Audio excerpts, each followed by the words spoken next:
Bonjour tout le monde, bienvenue à la Finance Perso sur Joe. Aujourd'hui, je vous parle du ratio cours-bénéfice ou en anglais du Price to Earning Ratio. Je ne sais pas si vous êtes comme moi, mais lorsque j'ai débuté à investir en bourse, en consultant les sites financiers comme par exemple Yahoo Finance, sous la page statistique, je me suis rapidement senti complètement perdu avec la multitude de ratios qui sont présentés à l'écran.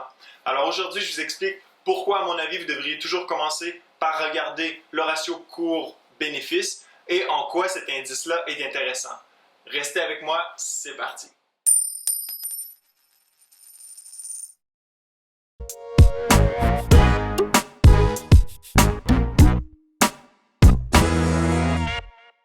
Lorsqu'on magasine des actions, le prix de l'action ne veut absolument rien dire.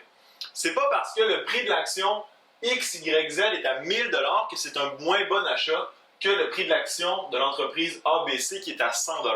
Il ne faut absolument pas se fier au prix de l'entreprise. Le prix ne détermine pas la valeur intrinsèque de l'entreprise. Alors moi, ce que je fais lorsque je fais des recherches sur les entreprises en vue d'un achat de ces actions, je commence par vérifier le ratio cours-bénéfice. Pourquoi? Parce qu'en un coup d'œil, ce ratio me permet de savoir si l'entreprise est profitable ou non, si l'entreprise est en difficulté, stable ou en croissance. À partir de là, je vais décider si j'approfondis mes recherches dans l'entreprise ou non. Pour comprendre comment on peut soutirer autant d'informations à partir de ratios, il faut comprendre ce ratio. Dans le cas du ratio cours-bénéfice, l'équation est assez simple. C'est le cours de l'action, le prix unitaire de l'action, divisé par le bénéfice par action, donc le bénéfice par action annuel. Donc ce que ça nous donne, par exemple, si on fait un exemple avec les deux entreprises qu'on a ici, si notre première entreprise a un bénéfice par action de, par exemple, 100 $ et que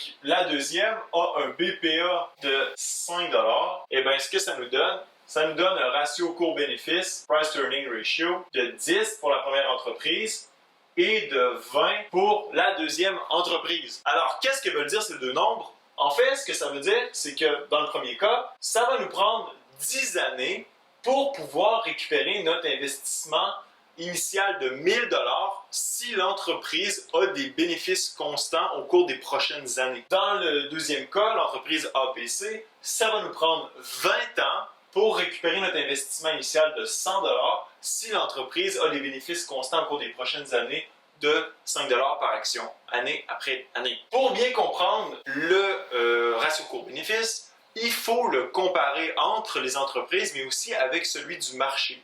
Par exemple, lorsqu'on compare le ratio cours-bénéfice entre les entreprises, il faut prendre des entreprises du même secteur.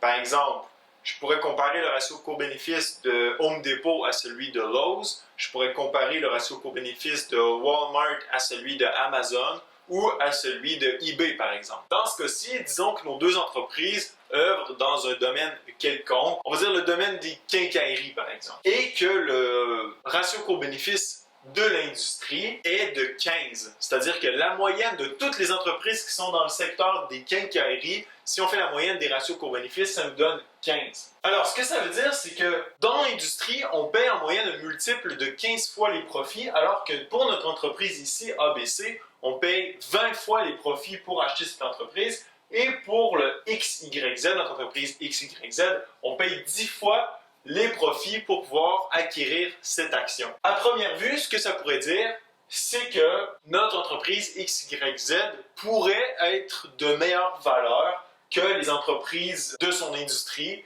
mais certainement que de l'entreprise ABC. On peut pousser la chose un peu plus loin en comparant le ratio des entreprises avec celui du marché en général. En comparant le ratio de nos entreprises à celui du marché, on peut déterminer si le multiple des profits qu'on paye est en dessous ou au-dessus de celui du marché en général, du S&P 500.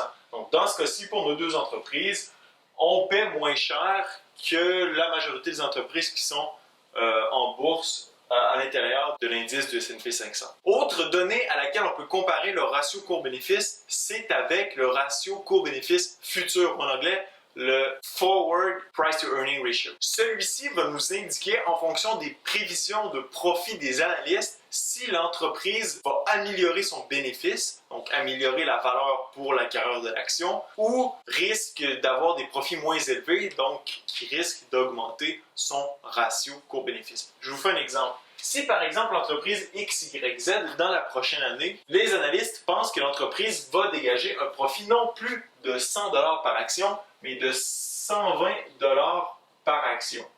Ce que ça va faire, c'est que ça va faire baisser dans le futur le ratio court-bénéfice. Par exemple, si on prend 1000, on divise par 120, toujours notre équation qui est ici, ce que ça nous donne, c'est un ratio Forward P/E ratio de 8,33. Ça veut dire qu'on paie moins cher encore pour une entreprise qui va créer plus de rendement. Si, à l'inverse, on prend notre entreprise ABC qui faisait un profit de 5 $ par action, si notre entreprise, dans le futur, les analystes prévoient qu'il va y avoir une baisse des profits, les profits vont se ramasser à 1 $ par action, par exemple. Ce que ça va faire, si on retourne à notre équation, 100 $ divisé par 1, mais ça fait 100. Donc, le ratio court-bénéfice dans le futur, donc le Forward P ratio, augmente. Ça veut dire que la valeur qu'on a présentement en achetant cette action-là risque de diminuer dans le futur. Donc, ça nous permet de déterminer si c'est un bon achat ou pas, du moins à première vue. En fonction des différentes valeurs de notre ratio court-bénéfice et de l'historique des marchés, on peut tirer certaines conclusions par rapport au ratio. C'est-à-dire que dans l'intervalle 0 à 10, peut-être que notre entreprise est en difficulté. Peut-être que les profits sont à la baisse. Dans l'intervalle 10 à 15, c'est un bon ratio. Peut-être que notre entreprise est sous-évaluée. De 15 à 20, on peut dire que notre entreprise est possiblement à juste prix. Puis, au-dessus de 20, c'est possible que l'entreprise soit surévaluée ou totalement spéculative. Pour vous illustrer rapidement pourquoi de 0 à 10, l'entreprise peut être en difficulté, on se rapporte ici à notre tableau. Imaginez-vous que le prix de l'action chute et que les profits, eux, restent stables. Ce que ça va faire, c'est que notre ratio va diminuer grandement.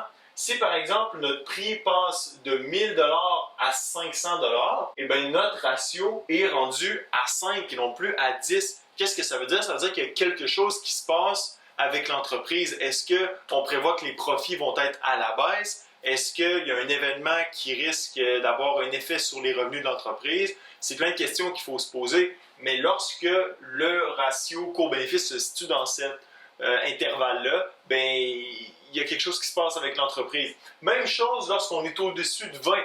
Donc là, l'entreprise est complètement spéculative. Les profits sont minimes. Le prix de l'action est super élevé. Par exemple, si on aurait avec notre entreprise XYZ des profits de seulement, par exemple, 10 $, notre ratio court-bénéfice, lui, serait non pas à 10, mais il serait à 100. Ça veut dire qu'on paierait 100 fois les profits pour acheter cette entreprise-là. Ça nous prendrait 100 ans recevoir notre investissement avec des profits constants. Donc, ce qu'on prévoit, ce que les investisseurs prévoient, c'est beaucoup de croissance avec cette entreprise-là, mais on ne sait pas dans combien de temps, puis combien de temps ça va prendre avant que les profits de cette entreprise augmentent pour que finalement on rattrape la valeur qu'on a pas eue lorsqu'on l'a acheté. Donc, c'est plein de questions qu'il faut se poser. Puis c'est pour ça que le ratio court-bénéfice, c'est vraiment un indice ou un ratio d'entrée qui nous permet de déterminer si on continue nos recherches plus profondément ou si on arrête cela, par exemple, si on n'est pas satisfait avec la valeur du ratio. Il faut aussi prendre en compte que ce n'est pas un ratio qui va nous dire précisément si l'entreprise est sous-évaluée ou pas. Il faut creuser un peu plus et ce n'est pas parce que le ratio, par exemple, est à 15 qu'il faut absolument acheter l'entreprise. Non, il faut aller vérifier si l'entreprise a des trésoreries, si l'entreprise est endettée, qui est à la tête de cette entreprise-là, est-ce qu'ils ont une bonne réputation. Donc, c'est vraiment un indice d'entrée qui va soit nous pousser à faire plus de recherches dans l'entreprise ou soit nous dire non, j'en ai assez vu, je ne suis pas vraiment enclin à faire plus de recherches, à passer plus de temps sur cette entreprise-là, puis je passe à la prochaine. Donc, c'est pour ça que c'est très important de toujours regarder le ratio court-bénéfice, puis que c'est un indice super intéressant, super important. Donc, par exemple, si l'entreprise ne fait aucun profit, elle n'a pas de ratio court-bénéfice. Ça veut dire que c'est une entreprise qui est super spéculative. Donc, moi, en tout cas, je ne passe pas super beaucoup de temps là-dessus, puis je passe à la prochaine étape tout de suite. Puis c'est ça, c'est que c'est vraiment le fun. Ça nous permet vraiment d'avoir beaucoup d'informations en regardant seulement un indice. Puis à partir de là, ben, on décide si on continue à chercher ou pas. Alors j'espère que vous avez apprécié la vidéo d'aujourd'hui. J'espère que vous comprenez un peu plus ce que c'est le ratio cours-bénéfice puis que vous allez pouvoir l'utiliser dans vos prochaines recherches lorsque vous allez vouloir acheter vos prochaines actions. N'oubliez pas de vous abonner à ma chaîne, de partager mon vidéo, de donner un like. Puis ça fut un plaisir. À la prochaine.